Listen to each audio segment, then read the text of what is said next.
Throughout this morning and during this wonderful conference that we are attending together, we have been talking about the essential character of philanthropy in tackling the issues of today and tomorrow. And a number of questions have already been raised about how to do good, how to do it in a way that is collaborative, with integrity and for the greater purpose.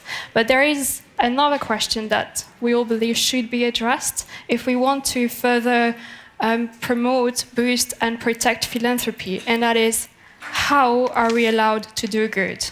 What rules do we as philanthropic actors have to play by, and how do they impact our work? And this is where the regulatory framework comes into play at the different levels, national, European, even supranational. We may talk about this a bit in a minute. And with my panelists, we'll be discussing the latest trends with regards to regulatory environment. We'll be talking about how philanthropic actors, advocates, practitioners, and policymakers tackle those issues and engage with each other.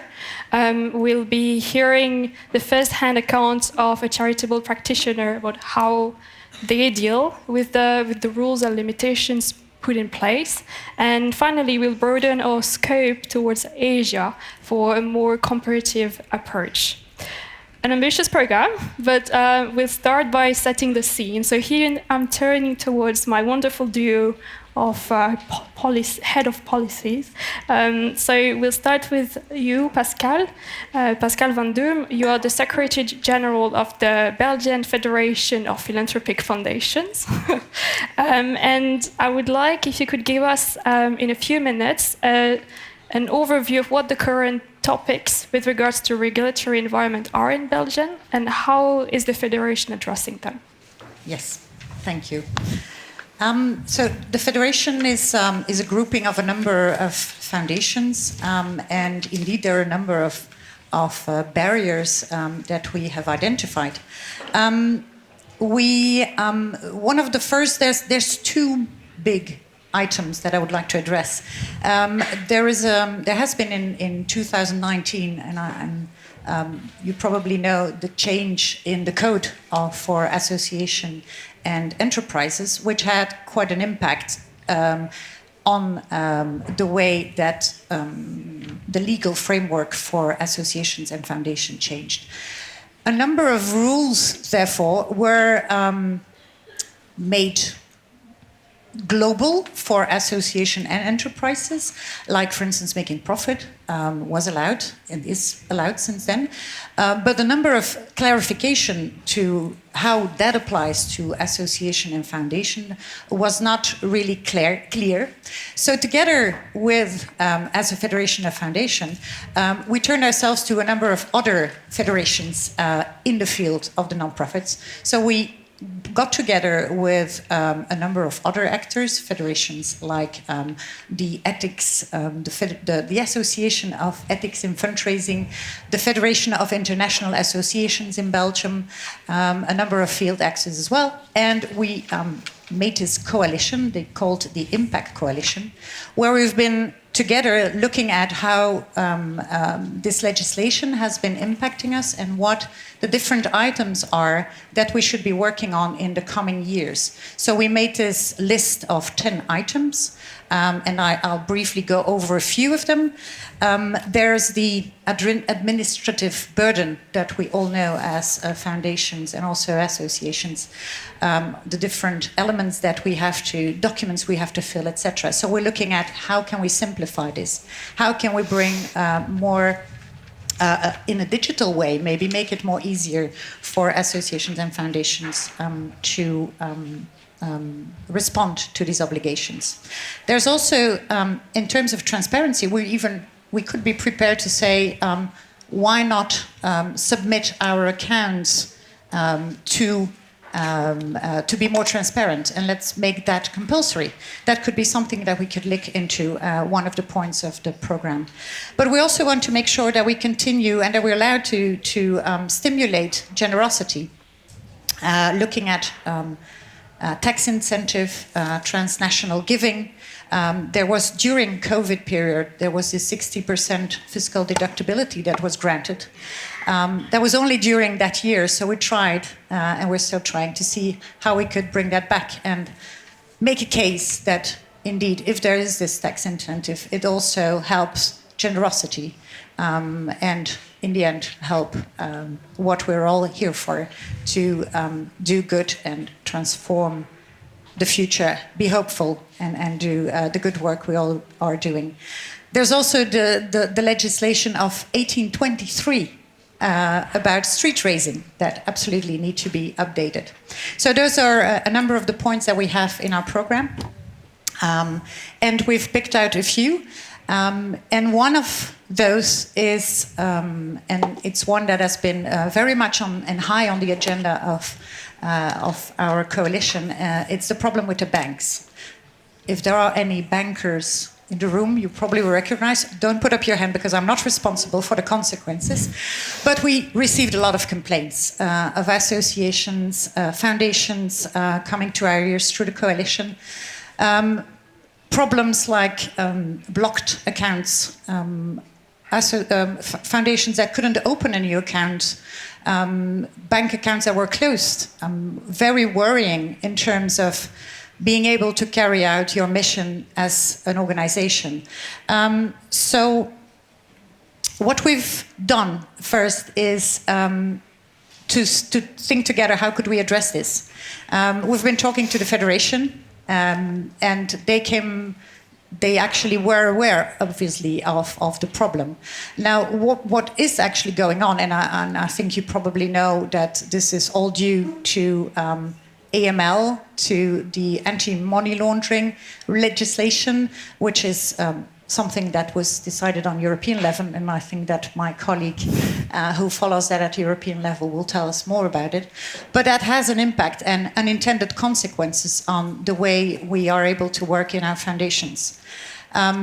So we got together, we made a survey to our different members and asked them, can you bring up some of the cases of what happened? So that's one of the examples that I gave you earlier is for instance, even talking about KBF that wants to give a grant to an association and their bank account being closed, they can't even receive that grant. So, or a legacy that was given, an important one, to a foundation that couldn't be able to receive it because their account was blocked. So really terrible implications of the fact that bankers are responsible of what happens with the flow of money. The legislation obliges them to have an extra check on how who the beneficial owners are of the organization. There's a number of unclarities, and we have been working together with Philea on addressing that and putting that forward. But that's the situation that the organization are in today. The way we would like then to move forward is to see how we can positively find a way to improve the situation. We know that by digitalizing, for instance, that could be one way to look at it. Having a one-stop shop or having a once-for-all way of declaring who the ultimate beneficiary owners of an organization are could help in doing that. So those are the two main points. So the book with the 10 points that we're addressing in the Impact Coalition is one, and the other one, the issue with banks that we're addressing these days, is the second one. Yeah. Thank you, Pascal. So here we are hearing about change in legislation having unintended consequences. We are seeing how a sector has come together to try and A, assess, B, address those issues. And I think moving from the Belgian perspective to the European one, with you, Hannah, who's the head of advocacy at Philea, is definitely something you're very familiar with. Yes, thank you. Thank you so much, Anne-Laure and Pascal, for the kickoff of this session. It's very important that we are talking about a regulatory environment because, as we heard, we have certain freedoms and the freedom of association, the free flow of capital at our disposal, but we can't take the space for granted, and still not everything is working perfect. Putting the operating space into context, so what we've done, we've been mapping the laws of European foundation laws and philanthropy laws and have been comparing them. And overall, if we bring it into context, into a global context, I would say that in Europe we have a relatively favorable environment. Governments tend to like to intensify philanthropy. There are tax incentives in the majority of countries encouraging people and individuals and corporates to give and enabling frameworks. But, and here is the but, we also see that there are significant barriers, and we do not yet have, even within an EU context where we talk about the single market, we do not yet have a single market for philanthropy, and that is a huge issue.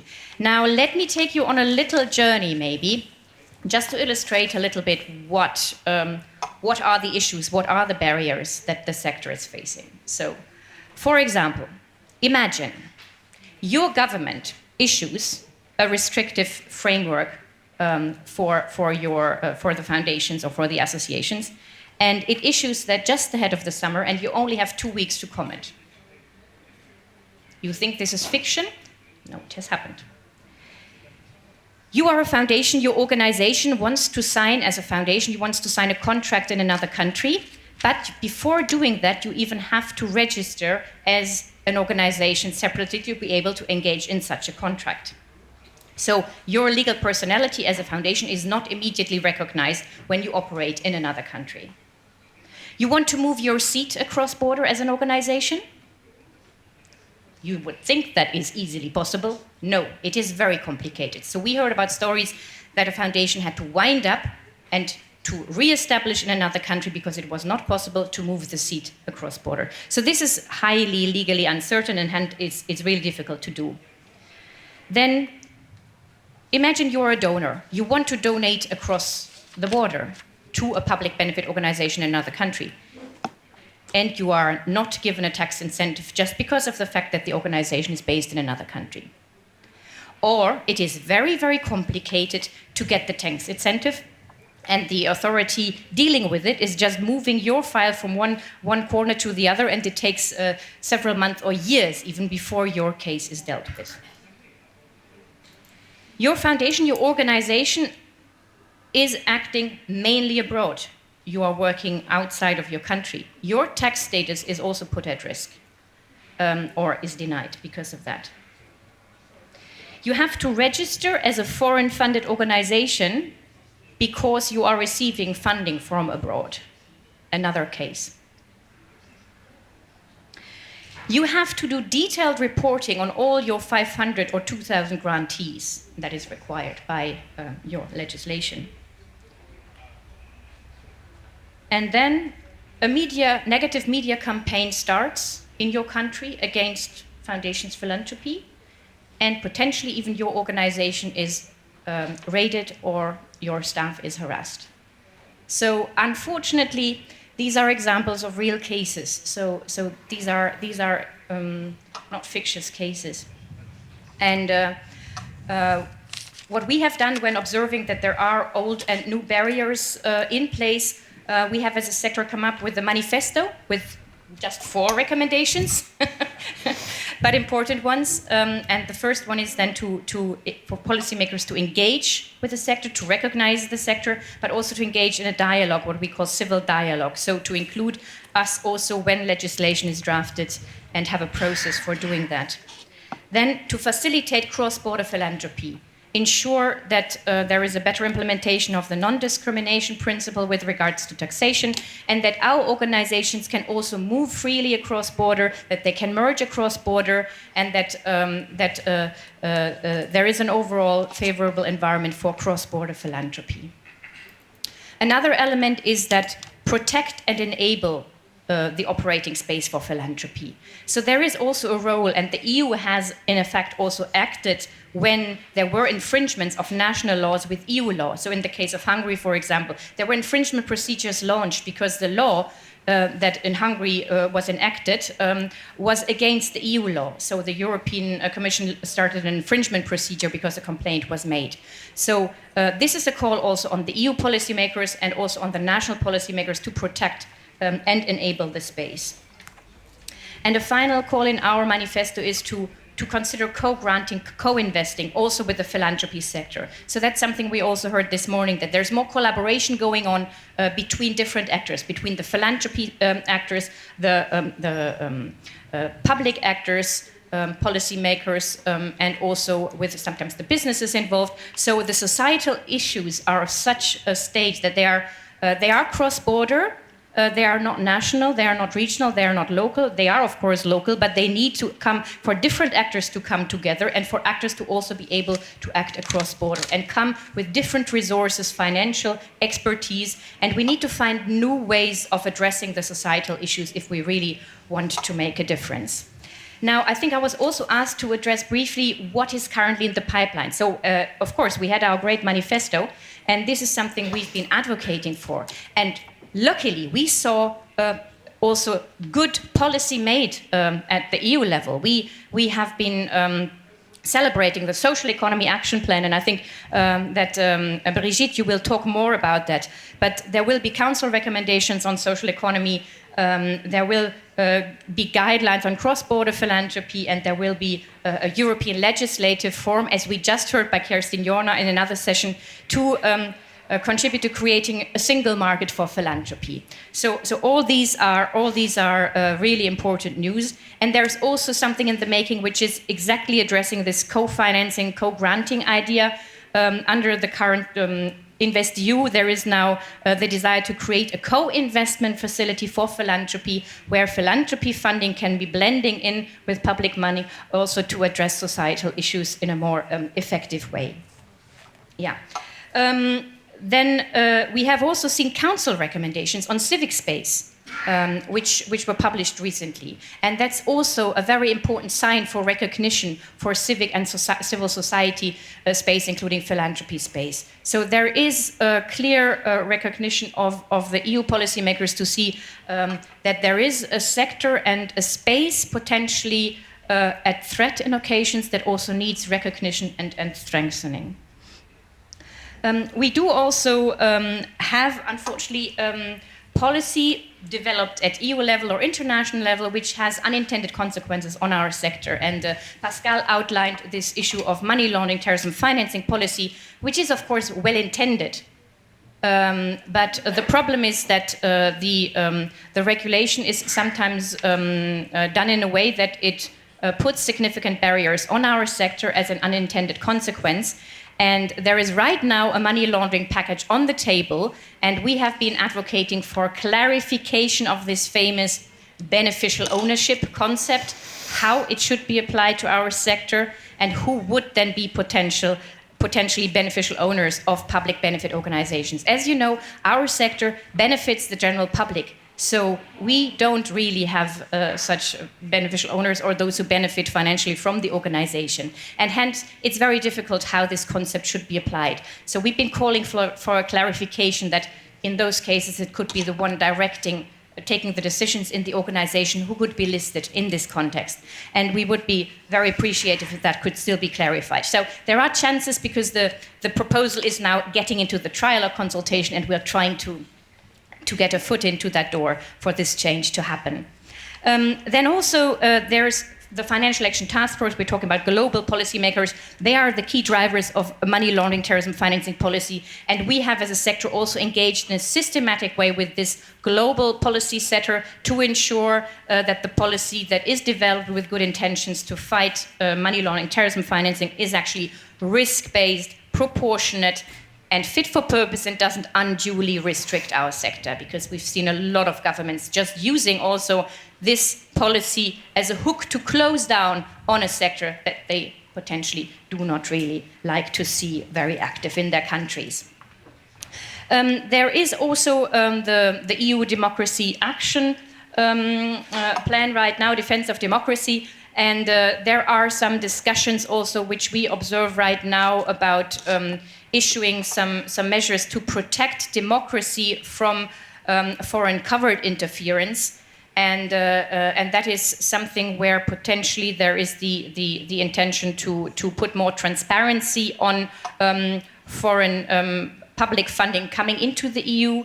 And that is something that we are also engaging with the policymakers, again, to caution that this has to be reflected and assessed very, very carefully, not, again, to have unintended consequences. Because if then the organizations that do interest representation in Europe and are receiving foreign funding would need to be put into some kind of register or labeled as foreign-funded organization, that is something that we would see with a lot of concern. Hence the call also there on the policymakers to assess this very carefully, taking into account also fundamental rights and a full assessment. So I think I might be stopping here, and then we can come back to some of the points in the discussion. Indeed. Thank you, Hannah. That is quite a lot that you have covered here, and a lot also for Mrs. Brigitte Felay wanted to respond to. But we are very pleased to have you with us today as head of unit for DG Employ. So you've heard the many calls launched by Hannah and Pascal, and I think for us it would be interesting to know what is the standpoint of the European institution at the moment? What are you working on? We talked about the Social Economy Action Plan. What are the latest developments? What can you tell us? Okay. Yeah, indeed, I heard a lot of call on us, and Anna just kept looking at me. I just felt a little bit grilled, but okay, I'll try to answer as best as I can. No, first, thanks for inviting me here. I mean, philanthropy for us, I mean, it is a very important actor for the social economy, which is our main focus, I would say, from a policy point of view. And obviously, foundations are part of the social economy. They're part as investors and funders. I was attending the public-private partnership workshop this morning, also very important role in terms of incentivizing social innovation and capacity building and advising. So for us, I mean, we are happy to be here and to listen to you as well, because you're a very important actor for us. And I hear in the room there are a variety of profiles as well, which is very nice. So indeed, the main angle for us, at least as DG Employment and also those working on the social economy, is that we adopted this action plan in December 2021, which is a bit our compass. And with the, I would say, very... we see a lot of momentum actually on social economy, not just in the EU, but we also had the OECD has been working on it. The UN just adopted its recommendations this week as well. So there's this global, I would say, awakening to the fact that social economy is quite important in addressing the challenges that we are facing. And as most of you probably know, the motto is people and the planet first, which is very, very relevant these days. So concretely, this action plan, I mean, I won't go through it all because we had like 63 actions inside, which are split a little bit all over the Commission. So it's not just for employment or DG Grow responsible for entrepreneurship. I mean, it's really addressing and being addressed by quite a number of DGs, more than 20, I think, which shows that it's really for us something important and transversal. Anna just mentioned that for us, particularly, the main deliverable, if I may say, this year is going to be the Council recommendation to create social economy framework conditions which are favorable to social economy. Council recommendation, yes, because I mean I heard all the concerns, but it's, many of the aspects I mentioned it was a transversal issue, but many of the aspects actually are of national competence. So what we can do as the EU is really to try and push, particularly through flagging good practices, organizing recommendations for also exchanges, and encouraging really member states to look at each other and what they do. Typically, you mentioned, and we, of course, as soon as we talk about social economy, we hear about taxation. taxation is a national issue and it's very sensitive. We all know also the state of public finances is not great in many member states. So it's always a delicate balance to be found between competing interests and between what should remain in the public sector, what can be done by the what we call the third sector in some countries, and where the foundations play a role. So there, what we're trying to do really is to have a little bit, so this framework recommendation that covers all topics potentially of interest, which is very wide, and it's going to be complicated. And so the basic idea is to ask member states to have a strategy already, and a strategy and a plan afterwards to support social economy, because we think it's really the starting point. And to just give you, I cannot give it any details at this stage because, it's not adopted yet by the college. It's going to be adopted in June, so I'm sorry I cannot reveal any scoop. But in terms of some of the topics to be covered, we're already announced in the action plan anyway.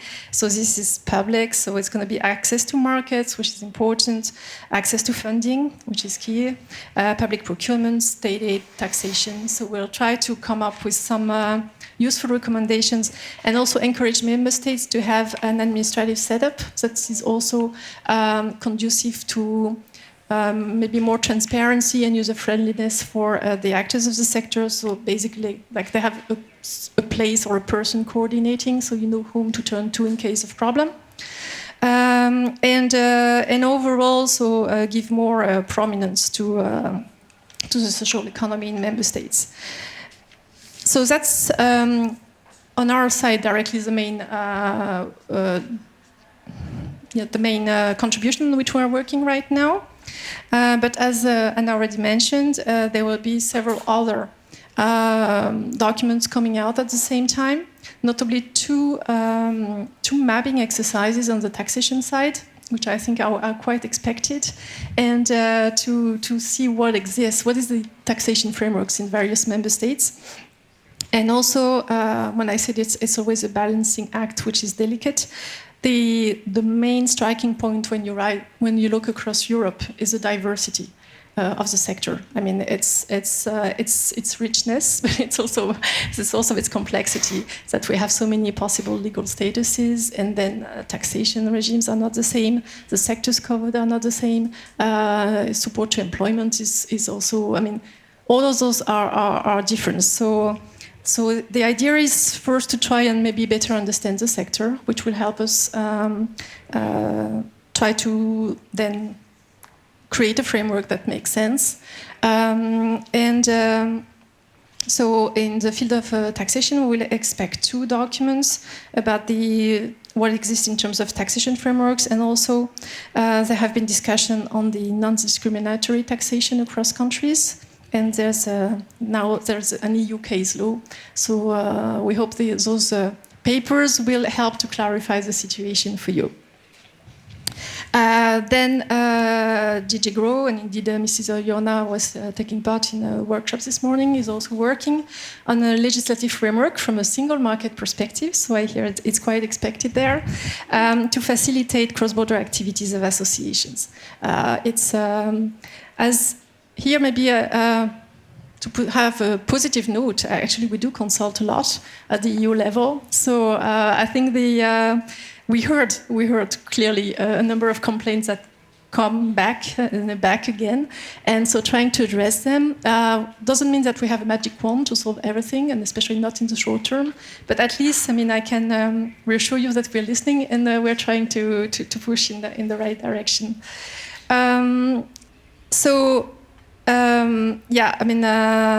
And for that also, we will also try to have a lot of evidence base.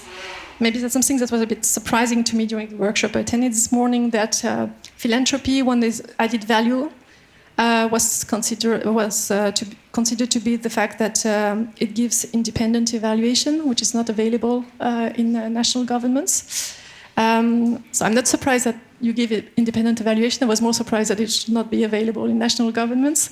At least at EU level, we have a very strong framework for that, for impact assessment and evaluation. And it's really key, if we want to have what we always call the evidence base of our policy framework. So we have been carrying studies on the legal regimes and landscapes you mentioned, and we have launched just another one to have more qualitative and quantitative data on the sector, because the sector, as it's so diverse, in some member states it's very clear what is the landscape. In some others it's a bit less clear how advanced it is. And then in terms of awareness, I mean, an important, also as part of the Social Economy Action Plan, we are developing the Social Economic Gateway, which I think is also quite expected by many stakeholders. As a one-stop shop, I mean, sorry to say that because you hear about one-stop shops everywhere. This one has been requested, really as the entry point for the social economy. And there we will have... it will be, really an entry point. And actually, we are working typically with EU-level networks like Philea to have also links to what they do to their pages. And we have country pages, we'll have links as well there. So to try to make it really useful, but also lively, because the risk of those websites is also that the maintenance is very difficult. So we want really to be connected with you. And there, and then we will have some way for you as well to input and give feedback. So very welcome, please give feedback. The gateway is supposed to be here for you, so that it's useful for you. We have prepared it obviously in consultation as well. Not only we have an expert group, which is called the GECAS, where we have working with member states, but also EU-level networks like Philea are members. So we are preparing it in cooperation. Maybe, I mean, just a few words still on the investment, because it was mentioned. Also, I mean, we had a workshop the other day with some investors we are working with, and I can tell you there are big expectations to work more with philanthropy and foundations. And a feeling that it's a little bit difficult at this stage still, even though we have this convergence on social impact investing and durable, sustainable investment, it seems still a bit difficult to work together. So obviously here we have this, what you mentioned, this idea of a co-investment platform is something we must explore, because on both sides there is interest at least, which is a positive sign. So we have to make it work. And indeed, InvestEU, our program for financial instruments, we work a lot on supporting all this kind of through loans or equity, this kind of setups. So I think I will stop here, even though I don't see the red card yet. But so really an invitation, I mean, to work with us. We are really happy to hear your feedback. Also on how you work with donations, the barriers. I mean, it's very interesting for us to learn about the barriers. So that's the best way to try and work on it and try to find a way out. And so thank you again for inviting me. I'm happy to have further conversations with you. Thank you. I don't think your call for collaboration will fall into deaf ears, but thank you for giving us this very good overview of what the EU institutions have been working on over the past few years, and even recently. We understand that there is really this willingness to work with the sector, collaborate to move things forward, even though there has to be some maneuvering around, diverging constraints. And I think maneuvering is a verb I can apply to your situation, Thomas. Thomas, you're the co-founder and CEO of Common Goal, which is a charitable platform for the football world and active across the world. So I guess it would be very interesting to hear about your experience working on this international landscape, having to maneuver with different constraints and regulations, what steps you've had to put in place to adapt, and how all of this has impacted your work. Great, yeah, happy to do that. And so I can be speaking more about barriers, some of the barriers that we've heard about from a sort of practitioner's point of view. But I maybe want to start out just recognizing we have with the Sustainable Development Goals a truly universal, like global consensus about what needs to happen and to move our world forward. And we also know what the issues are, that we are not on track and that there is a financial gap to achieving the goals, and there's also a collaboration gap to achieve the goals. So I think it's really important that the regulatory framework we provide is improving on both levels. So putting stronger incentives in place that the financial gap can be closed, but then also the cross-border philanthropy, allowing for more collaboration, specifically as is quite explicitly recognized as a need for us as sort of the partnerships for the goal. I also think it's incredibly important to really look at the donor experience and what it entails, and making it as frictionless as possible and sort of adapted to the modern age. Now, as you mentioned, we are working a lot with football players, so relatively sort of young audience, also quite mobile in terms of the workplace. I mean, some of the players, they move around sort of constantly from one year to another. But maybe just to give you the picture about what we do and how we are setting up. So as you introduced, Common Goal is a collective philanthropy movement. We are working with the football industry and mobilizing both football players, but also clubs and global brands like Adidas to pledge 1% of their salaries in the case of individuals, and 1% of revenues in the case of businesses, to philanthropic causes. And we are serving as a connector between those who donate based on this pledge-based approach. And then we have a global network of NGO partners, and also designing sort of bigger projects that are then about driving change on the community level, right? So we are a platform based on which this movement is built. Now, when we started out sort of 5 years ago under the current regulatory framework, we basically only had one charitable entity. We had one entity, and that was based in Berlin, Germany. But we had the aspiration to build a global movement and to build it fast. And sort of the setup that we then decided to create, and we're operating now, is a hybrid setup, where it was, first of all, a very big need for us to be able from the get-go to allow football players, donors, companies in the football space from across Europe to give. And we didn't have the entities in place. So the only solution that we saw back then was to collaborate with Transnational Giving Europe network, which was tremendously valuable in enabling us to provide sort of tax benefits to donors and extend that incentive, which we feel is a very important one to mobilizing donations in the first place. And that was then over time complemented by entities that we established in certain jurisdictions. So today we have an entity in the UK, we have also an entity in the US. So we're working with this hybrid model of these two sort of complementing each other. And then there is other countries where that are not covered by the Transnational Giving Europe, that are also not covered by our own entities, and there we are, of course, as we are not able to offer a tax benefit, sort of at a disadvantage to sort of local charitable organizations. And so this sort of combination of solutions really creates unnecessary costs for us. And it also comes with a whole bunch of sort of frictions in the donor communication. So if we would imagine a world or a situation in which our sort of primary entity in Berlin was recognized internationally as a sort of public benefit organization, and we would be able to receive tax-deductible donations and issue tax receipts that allow for this benefit to happen, then this would be a massive cost saver, right? We wouldn't pay the fees to a Transnational Giving Europe for the services that are provided by the member organizations, or the setup of entities is obviously also quite a costly endeavor. But it's not only on that level where sort of frictions or inefficiencies exist.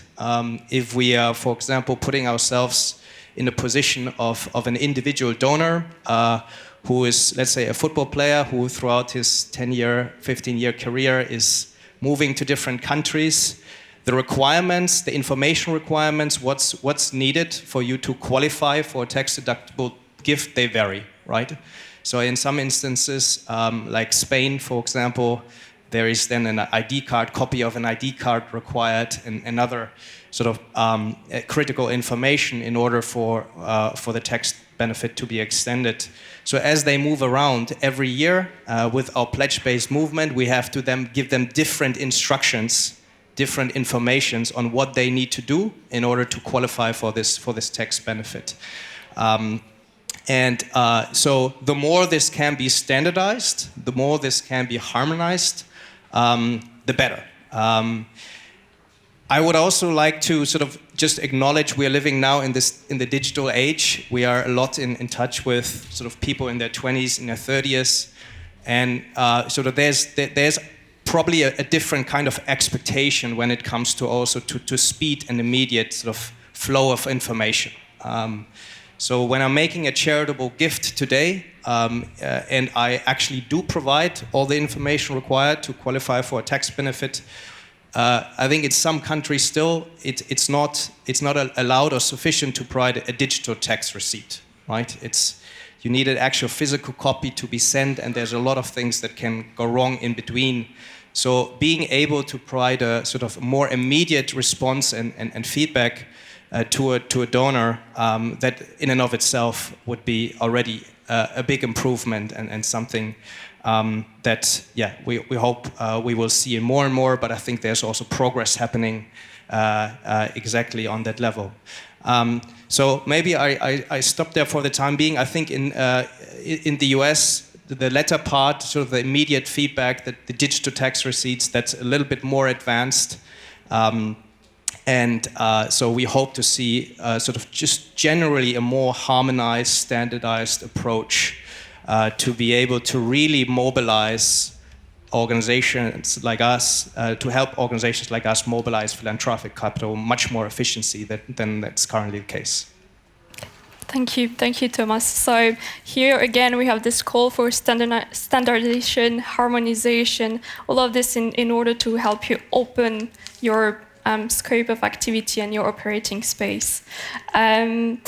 And I'd like now to segue slightly east of Europe and go to Lawrence Lin, the founder and CEO of the Asian Philanthropy Circle based in Singapore, to give us a bit of a perspective from Asia, although this morning you gave us a fair warning that talking about Asia is quite misleading because it's not. It's so diverse. But if you could maybe compare what you've heard about the situation in Europe, in the EU, with what you've seen in Asia, I think that would be very interesting for us. I live in a different world, obviously.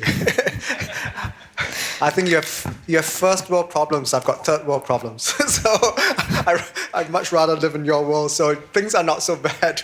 When I hear, so if those are your problems, then I'd rather be here. Right? Talk about single market standardization, consistency, I can only dream about that, right? In a fictional world. In our world, I mean, in Asia, giving philanthropy and a regulatory system is still very much work in progress, right? Nowhere as advanced as it is here in Europe. Partly because there's a lot. I think I mentioned in this morning's session, there's a lot of distrust in the sector, and so there's a lot of catch up in terms of just building up the regulations and governance, so that from that point of view, to shore up the trust in the philanthropy sector and the non-profit sector in general. But finding the balance between regulations that support transparency and accountability on one hand, and also we know that Asian governments tend to want that onerous government control and oversight, and this thing about philanthropic freedoms is certainly not guaranteed in most parts of Asia. Trying to balance the two and having a happy medium is yet to be found. So we still have Let me just preface that a lot of what I'm going to cover in the next, I guess, 5-10 minutes is I'm taking a lot from the Doing Good Index that's been published by the Center for Asian Philanthropy and Society that's based in Hong Kong. So if you want to know more about the philanthropic environment in our part of the world, please go and read the Doing Good Index. I mean, they do it every 2 years, and I'm taking the data from the 2022 edition. Generally, I think most economies lack a clear and consistent set of policies to allow the social sector to thrive. The report even looks at how setting up non-profit organizations or philanthropy organizations. So that's not even the most straightforward in some of our cases. And so there are still significant bureaucratic hurdles, and certainly after setting up, there's very inconsistent sort of enforcement.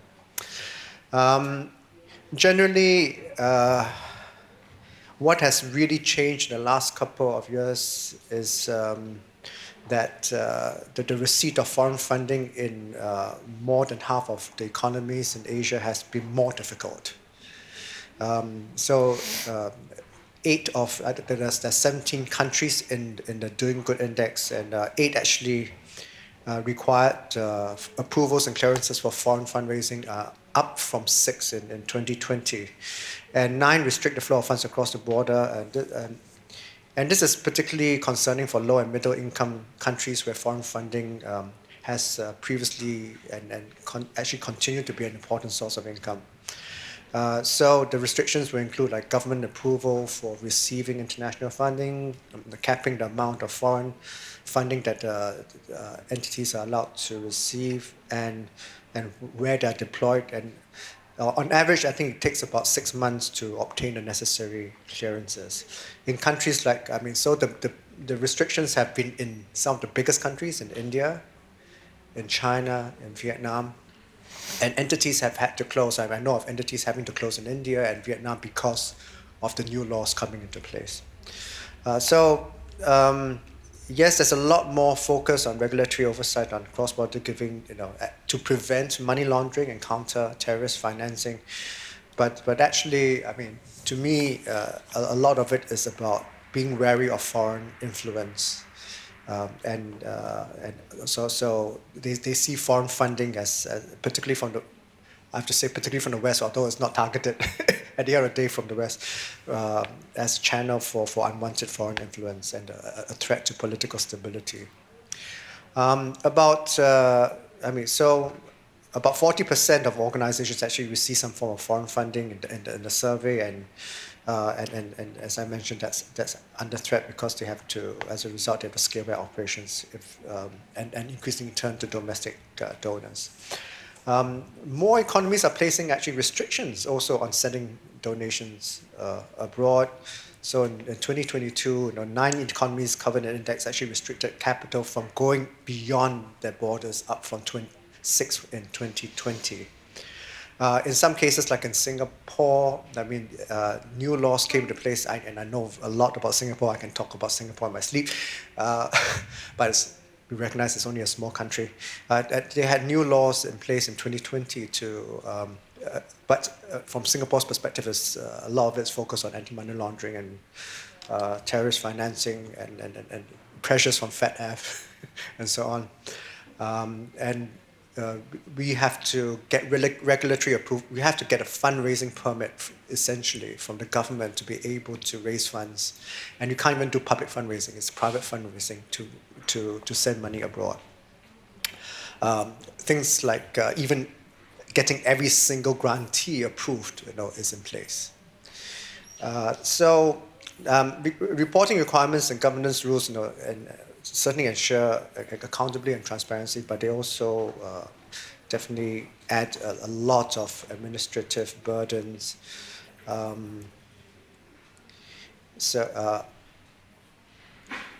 More than half of the organizations in the survey said that this burden is excessive, from their point of view. What else?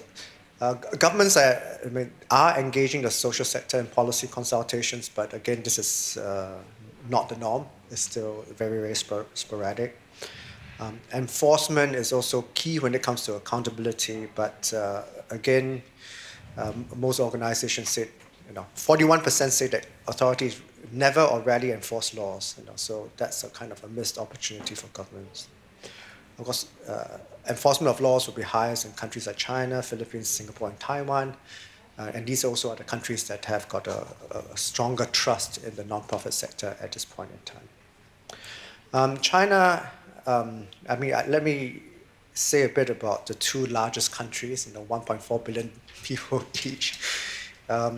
China introduced the biggest, changes to the regulations and kind of sub laws in 2016.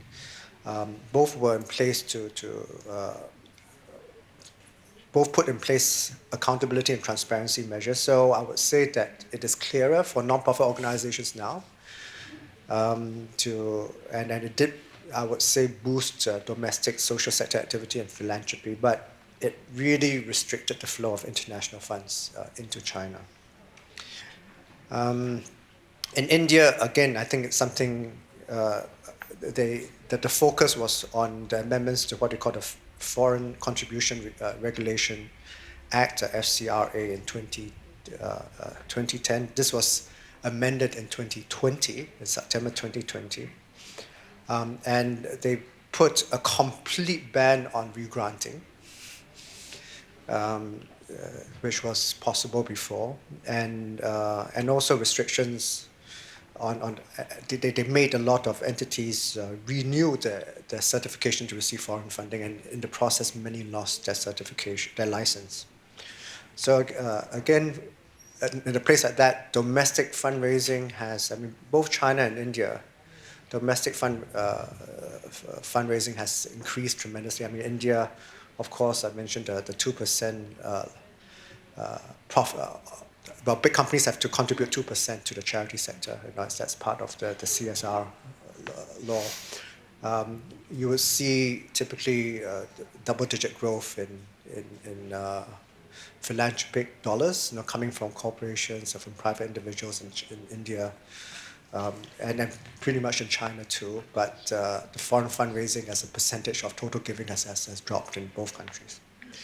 Vietnam also has also just made it very difficult for entities to receive foreign funding.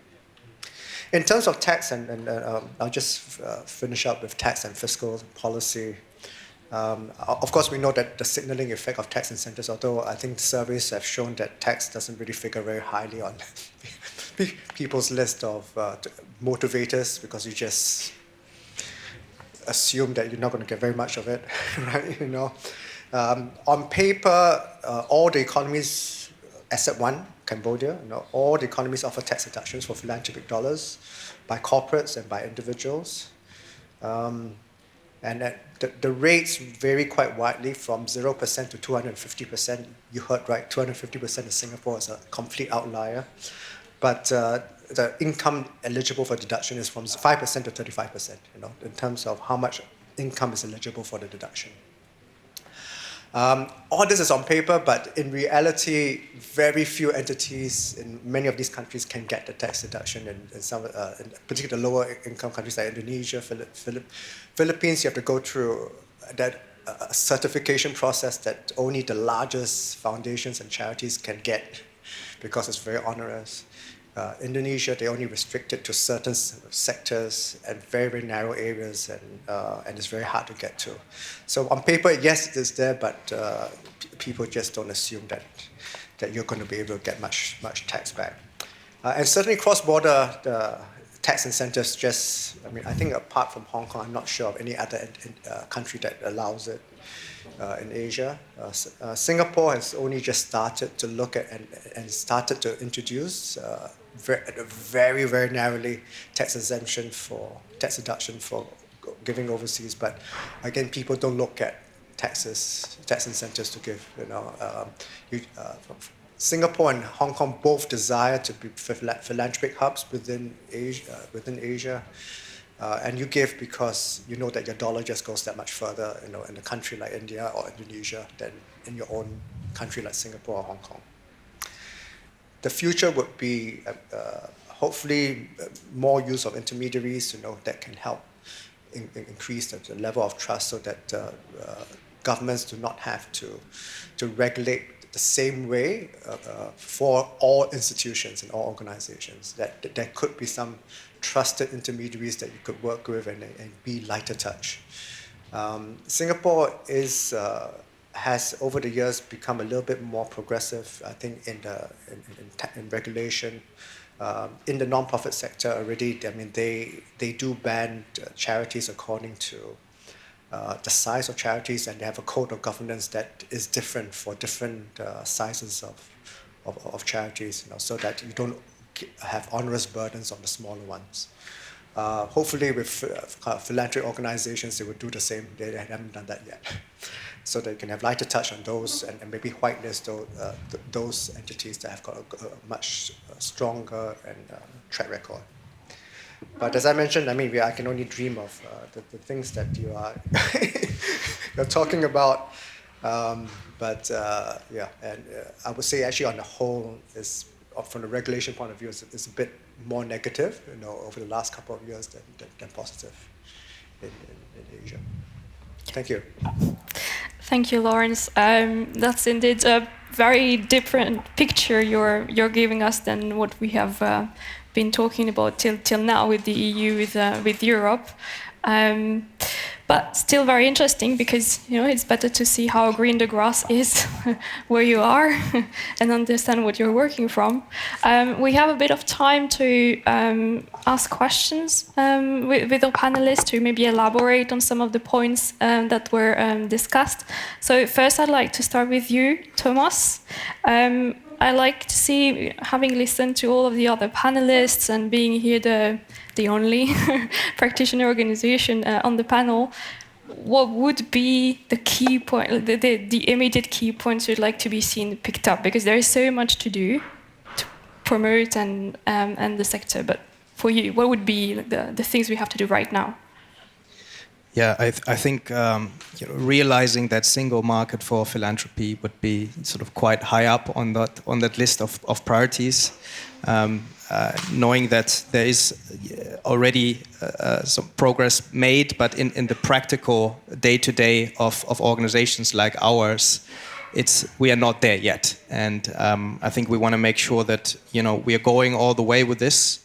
And also think about how this single market for philanthropy can be effectively sort of digitally enabled and supported to meet sort of the needs and expectations of sort of the next generations of philanthropists, not only in Europe but globally. So maybe even finding on the global level ways to bring some of the innovations around the single market for philanthropy and the learnings that we are making here in across Europe to a stage where something like the SDGs can be looked at with a more holistic lens and international actors coming together to think about an appropriate regulatory framework that can really interact and respond also to the priorities and specifics of what we have defined and is the biggest global consensus on what needs to be done to move our planet forward.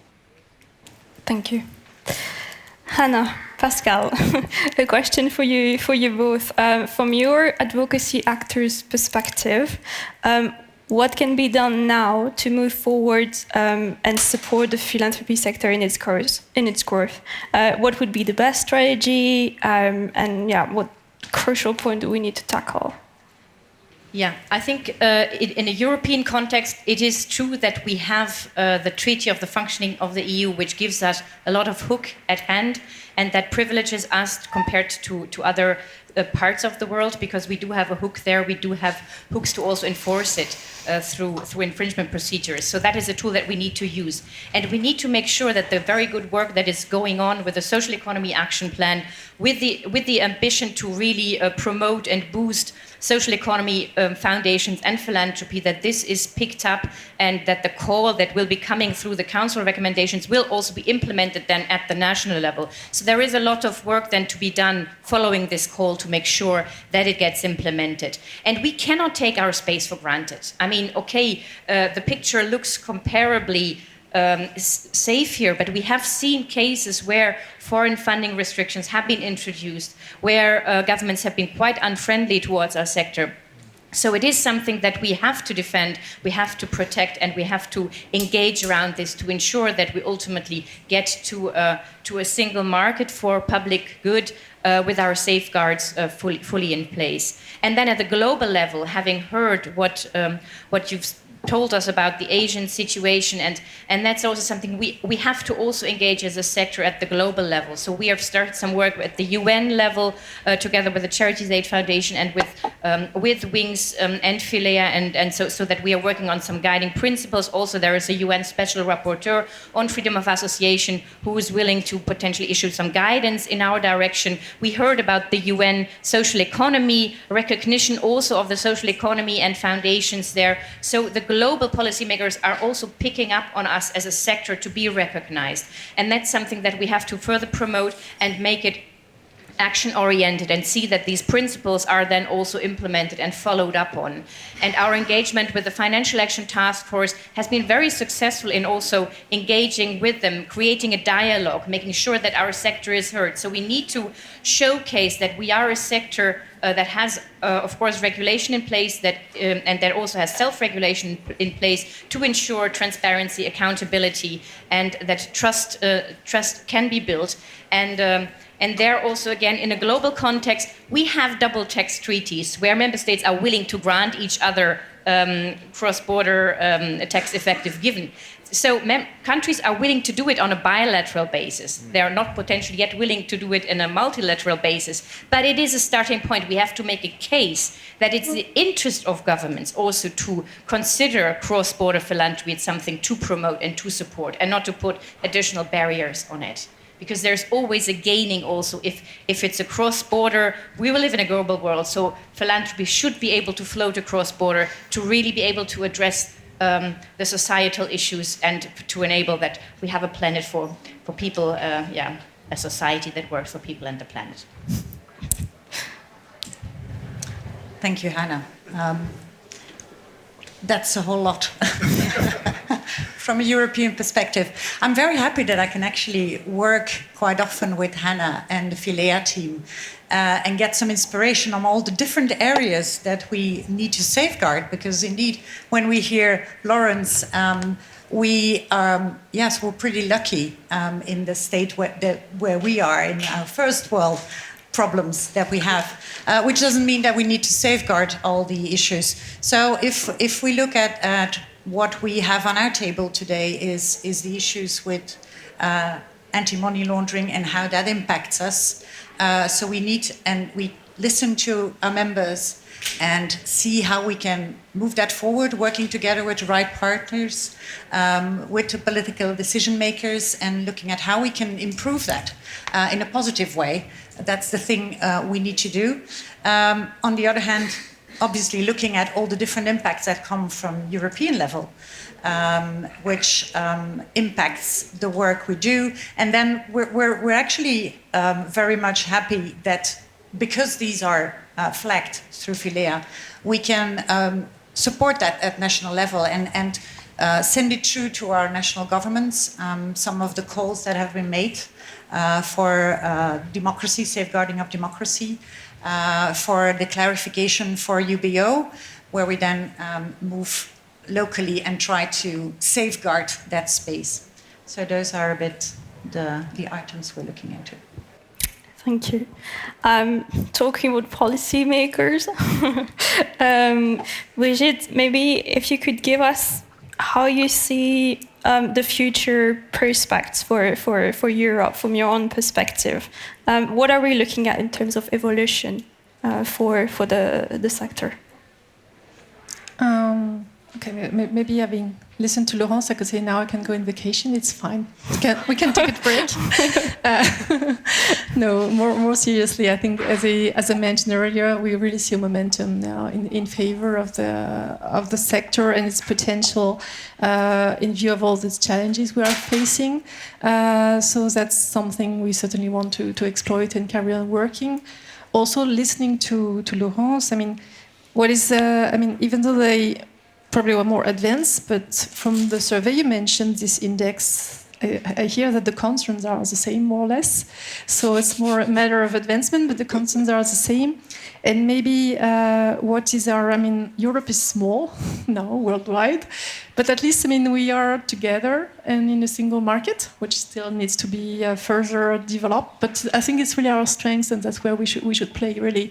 That even this notion of being abroad, being abroad in the EU is not the same as being abroad if you're just one country, if I may say. So that's where I think we have room for maneuver, and we should really exploit it for the best of all Europeans. Thank you.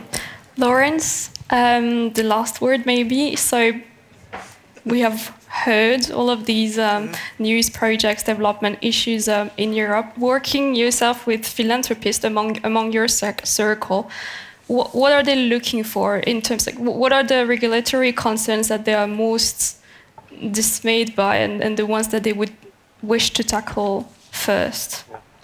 Well, I wouldn't wait for the regulators to move first. I think that the sector has to move first and then show the way to the regulators.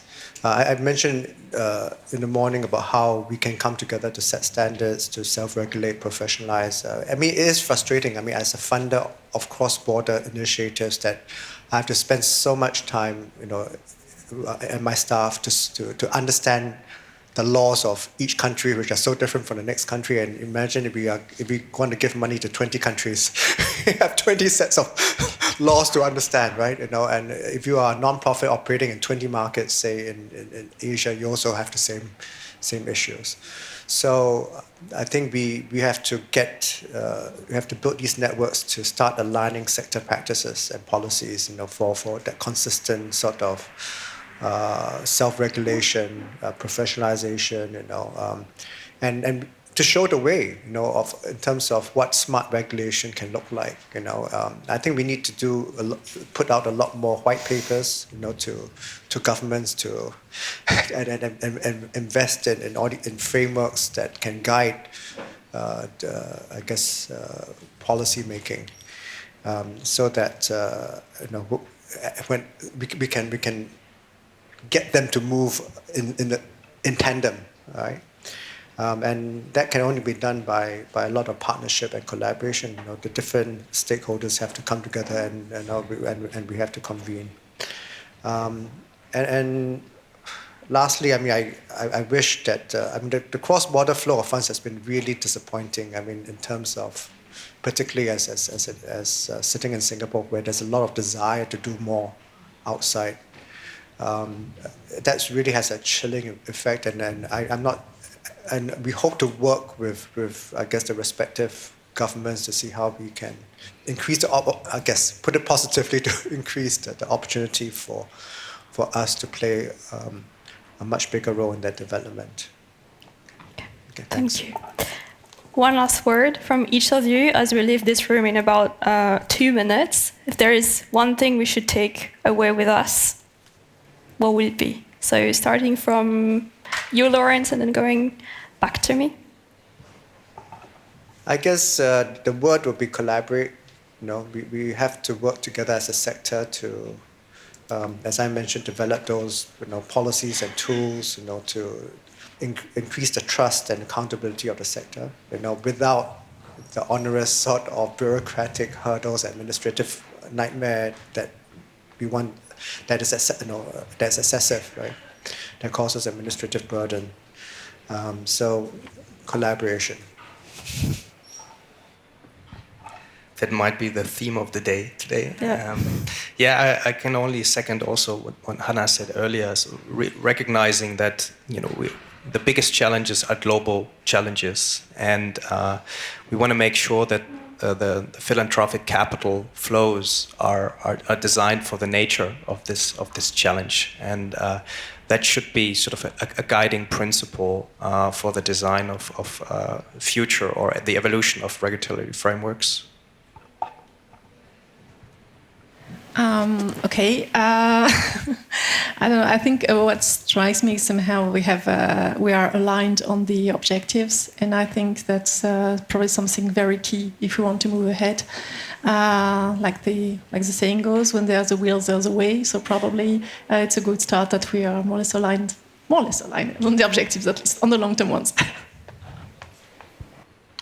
Yes, I think that's a good echo that I can give here. That it's about collaboration, and we are aligned with the objectives, and we are aligned that the toolbox that regulates us and the toolbox that is there, that is constantly evolving, because our sector is also evolving. But we have to ensure that the desire to collaborate across border, the desire to also test out new ways of working through impact investing, through collaborating with different actors in public philanthropy, private partnerships, that is possible and is also evolving with us as we go. Sticking to that, the freedom of association and the free flow of capital is enabled, and that's of course the big desire and what we aim for. Thank you. Yeah, and for the little country of Belgium that we are, in this global move and change that needs to happen, is we feel that there is a change, that something is happening. There's a paradigm shift that's in the move there, let's hope that this legal framework is enabling us to do what we feel needs to be done as a support of what we have to do, rather than having to restrict more than enabling us. So, yes, takeaway of today. Thank you. Thank you to the five of you. I think to conclude this session, we can say that the world we live in is global. The issues we need to tackle are global, and the will and desire from the sector to address them is there. But to do so, we need smart regulations, as you said. We need collaboration, cooperation between sector actors and together with policymakers. So let's do it. Thank you. Thank you.